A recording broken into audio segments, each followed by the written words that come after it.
राक्षस बेलियल ने बेबस डोलोरेस को घूर कर देखा और संत को मरने के लिए दहाड़ा।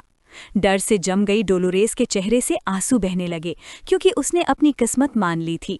जैसे ही विशाल भयानक ब्लेड वाला हाथ जानलेवा वार करने के लिए नीचे आया, वो बस यही सोच सकती थी कि ये अंत है। लेकिन ब्लेड लगने से ठीक पहले हवा में लाल रोशनी की एक शानदार लकीर तेजी से गुजरी, जो एक विशाल जटिल जादुई घेरे में बदल गई, ठीक हमले के रास्ते में। राक्षस पूरी तरह से हैरान रह गया।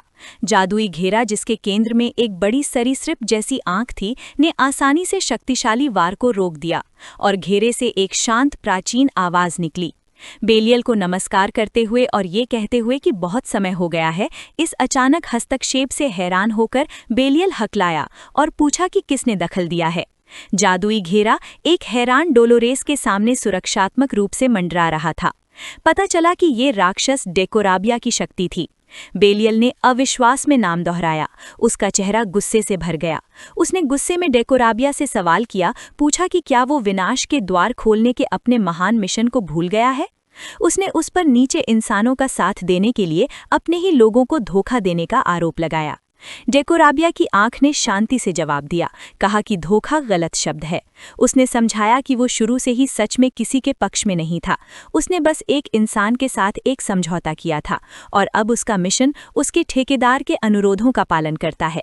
डेकोराबिया ने फिर अपना नया उद्देश्य घोषित किया। अगले 1000 सालों तक वो इस महिला के लिए और पूरी मानवता के लिए एक ढाल के रूप में काम करेगा। गुस्से में बेलियल ने डेकोराबिया को एक तिलचट्टा कहा और गुस्से में पूछा कि क्या वो अपने ही लोगों के बेकाबू गुस्से का सामना करने के लिए तैयार है, एक ऐसा गुस्सा जो विनाश के द्वारों से निकलेगा।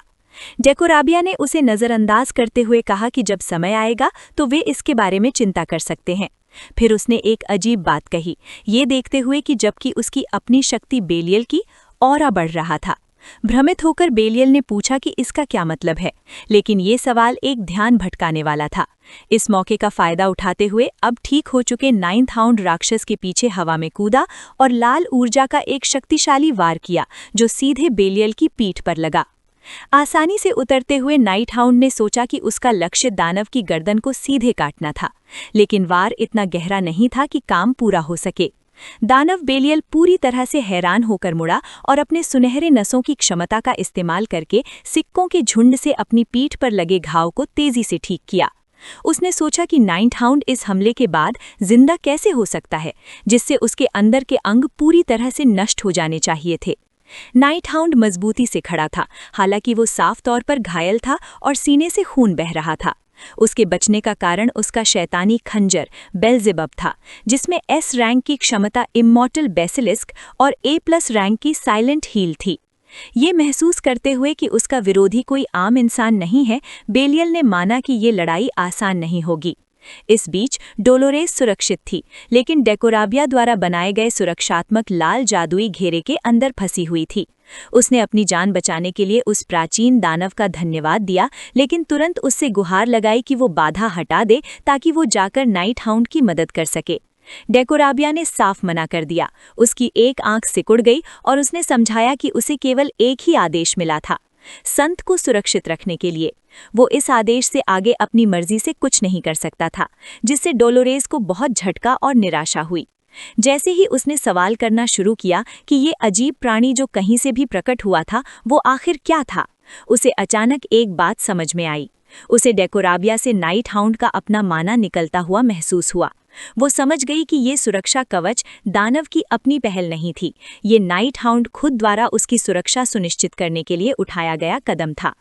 हस्तक्षेप करने में असमर्थ वो केवल बाधा के पीछे से देख सकती थी, जबकि बाहर भयंकर लड़ाई जारी थी। 9th हाउंड और बेलियल एक क्रूर तेज गति वाली लड़ाई में उलझ गए। उनके शक्तिशाली हमलों से गोल्डन वॉल्ट रोशन हो उठा। हालांकि दोनों लड़ाकों ने वार किए और चोटें खाईं, लेकिन राक्षसी रूप हिंसा का आनंद लेता हुआ प्रतीत हो रहा था। चोट लगने पर भी उसके चेहरे पर एक क्रूर मुस्कान फैल रही थी। लड़ाई जारी रही, जिसमें 9th हाउंड और दानव बेलियल दोनों एक दूसरे पर क्रूरता से वार कर रहे थे। बेलियल ने अपनी अविश्वसनीय शक्ति से एक विनाशकारी हमला किया, जिससे 9th हाउंड का हथियार उसके हाथ से छूटकर उड़ गया और वो चैम्बर में पीछे की ओर जा गिरा। जमीन पर जोर से गिरने के बाद 9th हाउंड ने गंभीर होकर हालात का जायजा लिया। बेलियल, हालांकि वो भी घायल था, अपने दुश्मन की ताकत से उतना ही हैरान था। उसे विश्वास नहीं हो रहा था कि वो, एक इंटरमीडिएट लेवल का स्वॉर्ड मास्टर, इतना संघर्ष कैसे कर रहा था। नाइट हाउंड का दिमाग तेजी से चल रहा था। वो इस नए दुश्मन की तुलना उन सभी शक्तिशाली दुश्मनों से कर रहा था जिनका उसने अपनी जिंदगी में सामना किया था। उसने एक कठोर नतीजा निकाला। बेलियल बिना किसी शक के वो सबसे कठिन और जबरदस्त दुश्मन था जिसका उसने कभी सामना किया था। उसने समस्या की जड़ का विश्लेषण किया। हर बार जब वो हमला करने में कामयाब होता, बेलियल बस वॉल्ट में मौजूद अथाह खजाने को सोख कर ठीक हो जाता और भी ज्यादा मजबूत हो जाता। ये रीजेनरेशन का एक अनंत स्रोत था। वो जानता था कि लंबी लड़ाई वो जीत नहीं सकता। हालांकि उसके पास एक छिपा हुआ इक्का था। उसकी योजना राक्षस को हराने की नहीं, बल्कि उससे ज्यादा समय तक टिके रहने की थी। उसे बस थोड़ा और समय तक टिके रहना था, क्योंकि वो जानता था कि समय उनके साथ था। इस बीच डेकाबिया के सुरक्षा कवच में फंसी डॉलरेस ने लाचार दर्शक बनने से इनकार कर दिया। उसने एक शक्तिशाली प्रार्थना करना शुरू किया। उसकी आवाज़ विश्वास से भरी हुई थी। उसने कहा कि भले ही राक्षस जमीन को निगलने के लिए उठ खड़े हों, उन्हें बिना किसी डर के लड़ना चाहिए, क्योंकि वे सच्चाई के जरिए विजयी होंगे। जैसे ही उसने अपनी प्रार्थना खत्म की, ये घोषणा करते हुए कि सच्चाई जिंदा है और उसका राज्य शाश्वत है, उसने अपने रात फैलाए। उसका चेहरा पक्के इरादे का मुखौटा था। जमीन से पवित्र आग की एक विशाल दीवार निकली, जिसने सुनहरी दिव्य ऊर्जा की शानदार लहर में दोनों लड़ाकों को अलग कर दिया। पवित्र लपटों में घिरा बेलियल बस हंसा। उसने सवाल किया कि क्या उसे सच में लगता है कि इतना आसान पवित्र जादू अब उसे रोक सकता है।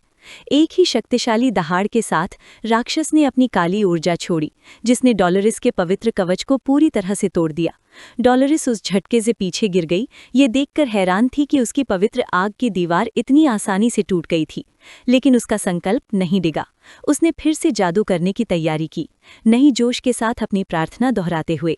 उसके विरोध ने राक्षस का पूरा जानलेवा ध्यान अपनी ओर खींचा, जो गुर्रा रहा था।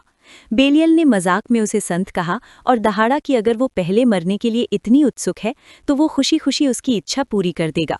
जैसे ही राक्षस बेलियल डॉलरिस पर हमला करने वाला था, नाइट हाउंड उसके पीछे लाल रोशनी में प्रकट हुआ।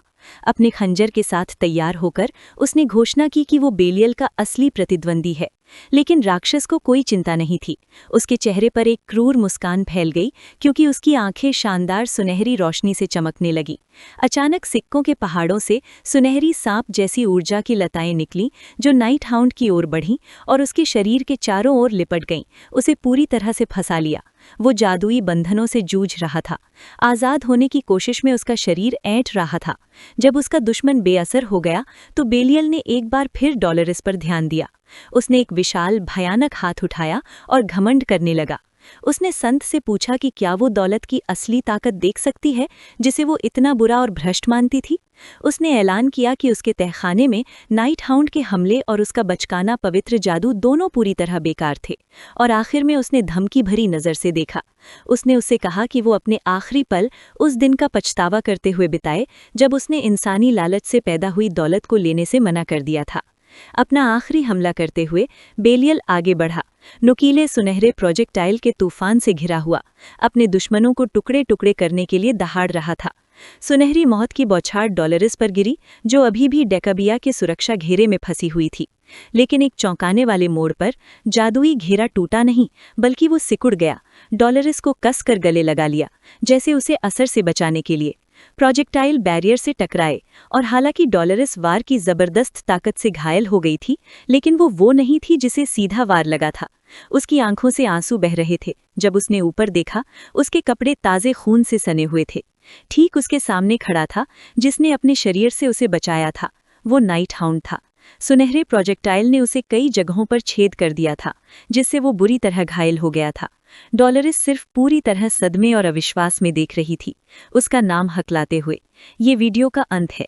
अगर आप लोग अगला भाग देखना चाहते हैं तो सब्सक्राइब करना और वीडियो को लाइक करना न भूलें।